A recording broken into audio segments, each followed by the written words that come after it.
Penny. Okay, just mention the details thing again. Okay, if you haven't done so, visit this link just to fill it out, get some info. We're taking attendance, trying to see the turnout this year, so that'd be great. Give it like another 2 minutes. Live stream's on. You can probably just go. Okay, welcome to OffSec. It's the first meeting of the year. We're really excited this year. We got a ton of labs, semester-long CTF style thing we're trying to get set up, so should be pretty fun. There are a lot of competitions happening this year, mock competitions, stuff like that. We have CPTC coming up here soon, so that'll be fun.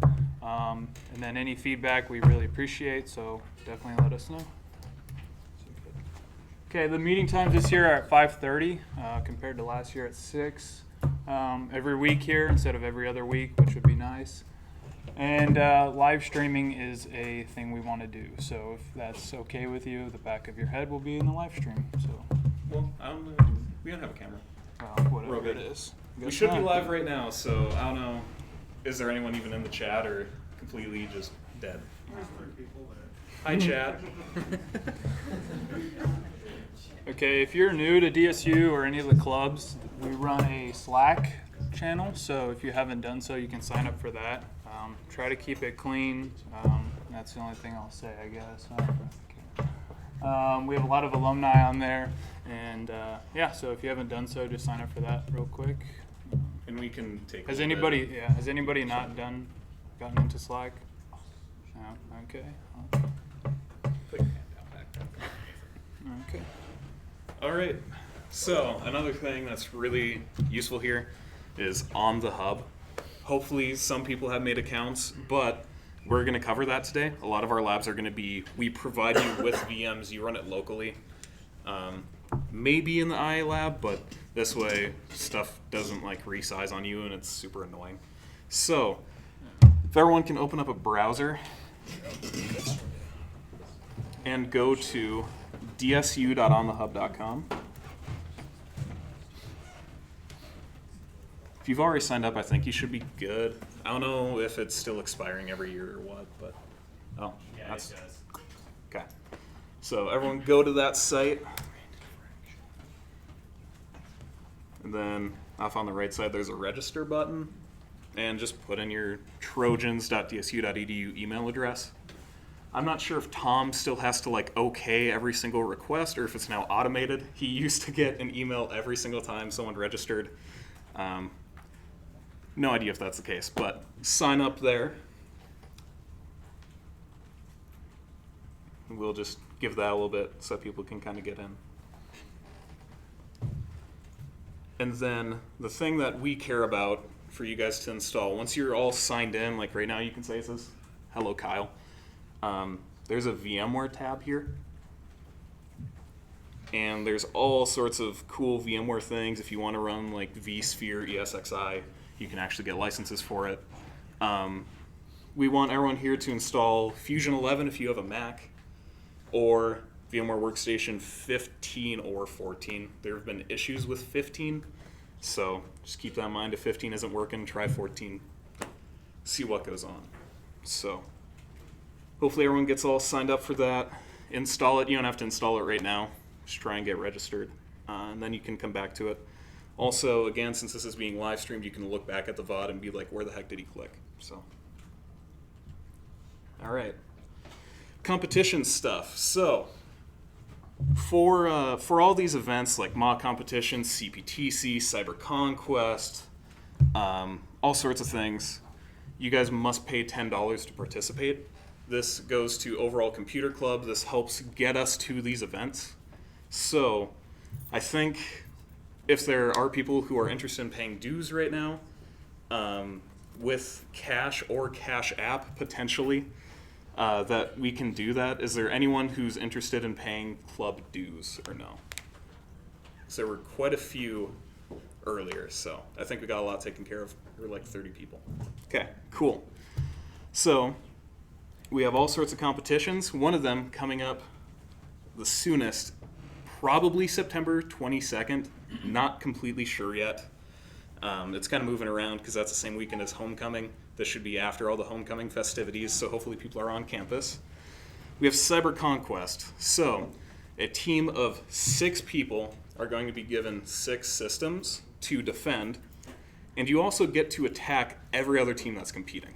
So you get to go in, you get to hack them, you get to run a binary on their computer, and it's like, haha, I got you. So it's really fun if you have friends on other teams, and you're like, oh, this is your IP, I'm on there, I have like a red skull up on the big board up in Beacon, so you can give them crap, take pictures.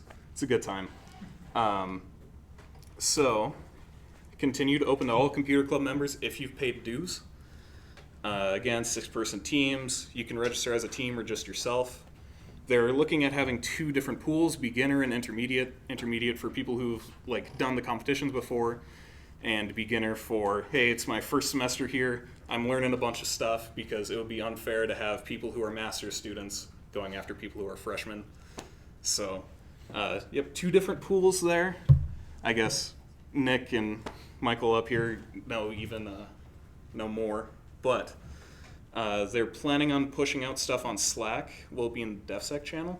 Yeah, I'll probably DefSec channel. I can put it in OffSec too if you want. Okay, cool. They'll also be pushing out signups and potentially supplemental videos of like, here's some basic how you secure things, so that if you want to prep beforehand for the blue team side, the defending side, that you can kind of, get a hold of that. On the red team side, basically, you might want to learn a little bit about Metasploit. That's kind of what all of us use. Maybe know some basic tools in Kali, like our desktop, because that can be pretty handy. I'll pass it off to Chris for current events. Yeah. So this is something that has been done like for several years now for OffSec. So what I did is I just kind of went out and pulled some random things that some of them happened over the summer, some of them happened like a week or 2 ago, but there's like a few of them for this time. And if you find stuff that's interesting, I'm not like an army, so I can't find like all the articles and read all of them before the next meetings and stuff. So if you find something really cool and want it to be in one of these, or maybe you want to talk about it, you can just message me on Slack. Right now I'm at L, so it's really hard to, yeah. So the first thing that's actually really cool, Google is doing something that's called the Google Misuse Hunt, I guess. They don't have like a rewards table set up. There's money set aside for it, and there's information to come out about that. But all this sort of came out because of some of like the Chrome extensions that were malicious. So one prominent one was one called Data Spy. Basically, like, it would capture information about what users were doing when they were browsing. So it would grab domains, what you were doing on certain websites. Obviously, Google wasn't like a fan of that, because that's not something that a company should be supporting. So what they put for quote, if you as a researcher find situations where user data is being used or sold unexpectedly or repurposed in an illegitimate way without user consent, there will be a way for you to report that. And if you have undeniable proof, there's bounties that are going to be available for that. So it's a cool way that you could make money if that you're interested in that. But more information coming on that, I guess. So another one that Nathan actually gave me was for voice over IP phones, which is like a lot of Fortune 100 companies, for example, would use this type of voice over IP phone.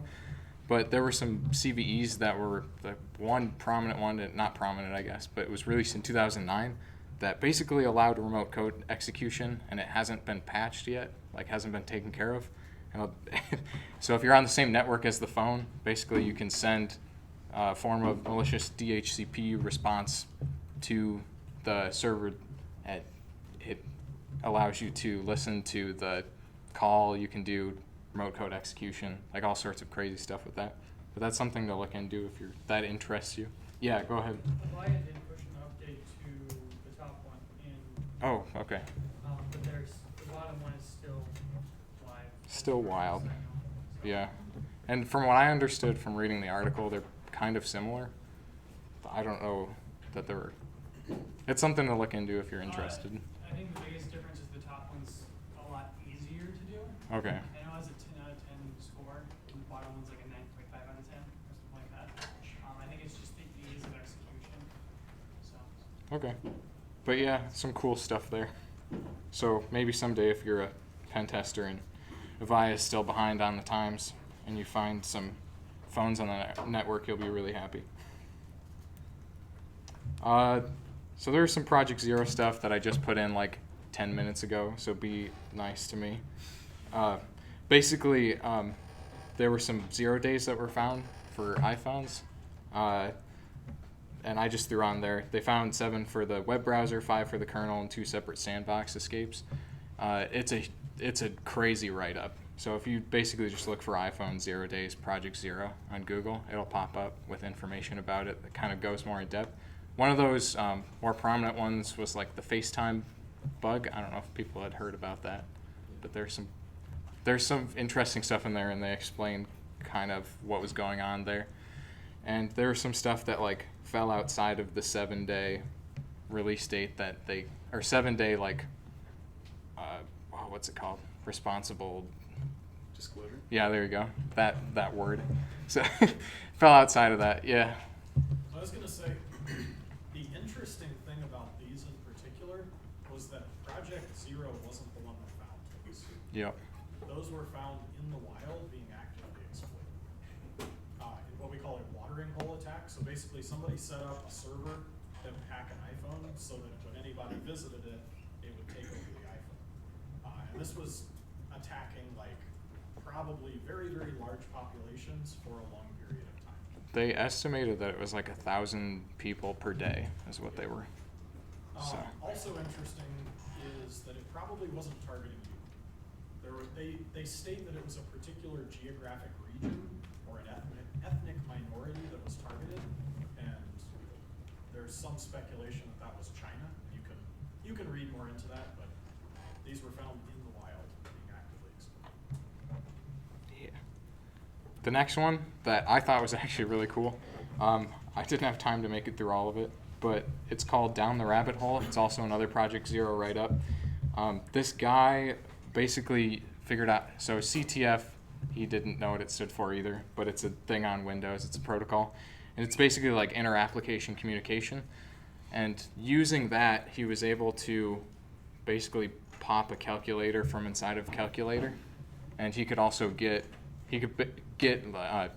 command line access from programs that were just running. So like Notepad, he could run as system from Notepad and stuff. That's like a really funky one if you want to read into that. But the write-up's actually really nice on it. I made it like halfway through, and then it was like time for me to come here. So, but it was really cool. So that's one that's actually really interesting. And I don't know if it's still like, I think it was patched. I didn't make it to that part. I think that they patched the specific thing that he was attacking, but it's a really bad protocol. Yeah, and the CTF protocol is like vast. Like that's a big area to look over. So, but yeah, so there were just a couple things for current news this week. But. Okay, so we're kind of keeping it light this week. But we just wanted to reiterate, go to DevSec. They will teach a lot of fundamental type things that you won't need, I guess, necessarily, but it will be extremely helpful for when we start doing labs if you're new to this kind of thing. We're going to be covering, Linux, Windows, a few topics here and there. So definitely go to DevSec and OffSec. And if you have any ideas that you want to kind of cover or learn, go about during the year, just shoot us an email. We'll have a form sent out, but if you're interested about certain things, just let us know.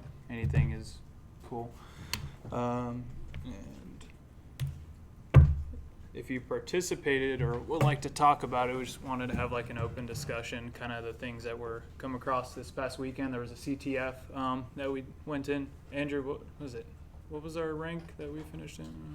I think we finished 86 out of about 1,000. Yeah, so Not bad. I think that's great. So if you participated and want to talk about something, just kind of shout out. It's not really formal here, so. What's a CTF? We'll skip that one. Just you guys. No, like No. like what was this competition about? Oh. who I didn't participate this past weekend. Just as did somebody who's never, like, if Anybody- someone Yeah, who's so never like heard. Anybody Capture the Flag participate? competition is basically like, I mean, it's like a game-based exploitation type thing. Like, so you just compete against other people to capture these flags that are in plain text. So depending on like the name of the competition, like this TokyoWestern one, the flag was TWCTF and then they cut it. So, yeah, I mean, it's a fun way to practice your skills and learn new things. Like most of the time, I don't know, I have no idea what I'm doing sometimes. I just do it to learn, and yeah, and sometimes you can get flags like unexpectedly, or through a lot of hard work. Sometimes you can figure out what you're doing and then get the flag. But like this competition, this past one actually was really difficult. Like I mean, for our experts here at DSU, but yeah, we did manage to get some of the flags and everything. So as Bailey was saying, this was one of the hardest, or one of like a intro or like a qualifier to a qualifier to DEF CON finals. So they tried to weed out the, let's say the sheep from the cows or something. And we got 86 out of 1,000, or 11th in the USA, and we only had 5 out of like the 20 challenges that were there. So we did pretty good by not even getting that many right. And like an example for one of the challenges that Andrew was looking at, it was a PHP serialization inject thing. The challenge was to get Windows Defender to make your like implant look like it was malware, so Windows Defender would leak the flake or like a piece of the information for you. And that had pretty much never been seen before, except for one previous challenge by the guy. But none of us knew about that, so we would never have found that pretty much ever. So like the point of these CTS is to hop in there not knowing what you're doing and learn on the fly. Like Google and just keep going at it. And CTFs are usually split up in knowledge categories, and there's a lot of CTFs, like the National Cyber League, which I think, do you know when signups and stuff are for that? It's open right now. Yeah. Yeah. That's if you're new, that's a great competition. Yeah. That's awesome. So National Cyber League gets like what, $20-25 or something like that? Yeah. To sign up, and then they split them up into knowledge categories, kind of like Jeopardy style, where you have like, I'll take web exploitation for 100 or whatever, and then your 100 is going to be something real entry level, could be something you can Google in 5 minutes, figure it out, you learn something, and then you get a flag, you get points for it, then you're on the leaderboard. You can go up as high as you want, or if you've got a specific knowledge area that you really want to focus on, whether that's web exploitation or post exploitation or cryptography or open source intelligence, whatever it is, if you want to just focus on that, you can just do that because it's your thing. So it's a really cool way to just learn with Google and do whatever you want, but obviously you want to go and look at all the different categories as well. And adding to that, like even if you're just like, I don't know anything about computers, like you're like, I came to DSU to learn, like stop just spitting verbs and words and whatever at me, like I don't know what you're saying, then that's also still a great competition to do, because they have a gym beforehand, so you can go and actually like practice and like learn stuff before the CTF, like the competition part even starts. So you can go in and be like, okay, these are the types of challenges I'm gonna see when I'm actually doing the competition. And then you can start kind of looking that information up and like learn some of those tools. So that's really helpful. And kind of building off of that real quick, for some of the CTFs, I'm sure you guys, go to like a buddy's house or something, where we're trying to work out a way where we can have a space in Beacom for people just to show up and work on a CTF together for our team. So if you're ever interested. And here too. Yeah, and here, anywhere. So if you want to come learn or work together, because some of them run pretty late, so they get kind of fun. So Yeah, so if you're willing to, stay up really late for these, and go at it. We'll be going hard at it this year, especially. anyone have anything else they want to add, or no? Okay, so kind of sucks with the holiday weekend, but we did have the CPTC tryout. There were some impressive submissions, which was nice.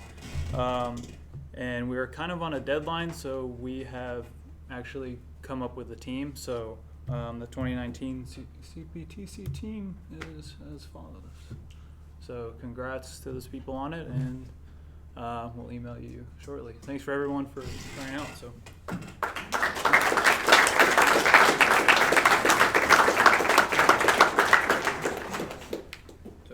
Yeah, I think that's it for this week. Thanks for showing up. Oh, yeah. If we're gonna be hooking VMs directly on the machine, Yeah. do you guys have a way of like easily putting that out so we don't have like the IA lab issue where everybody's downloading it at the same time? We should have weekly emails going out on Sunday. That's the current plan. That's from Computer Club, but it might be like, hey, OffSec's plans this week. This thing, download this. So. The CPTC people on the board over there, if they can hang out. Yeah, if you're up there, can you just hang out for a second?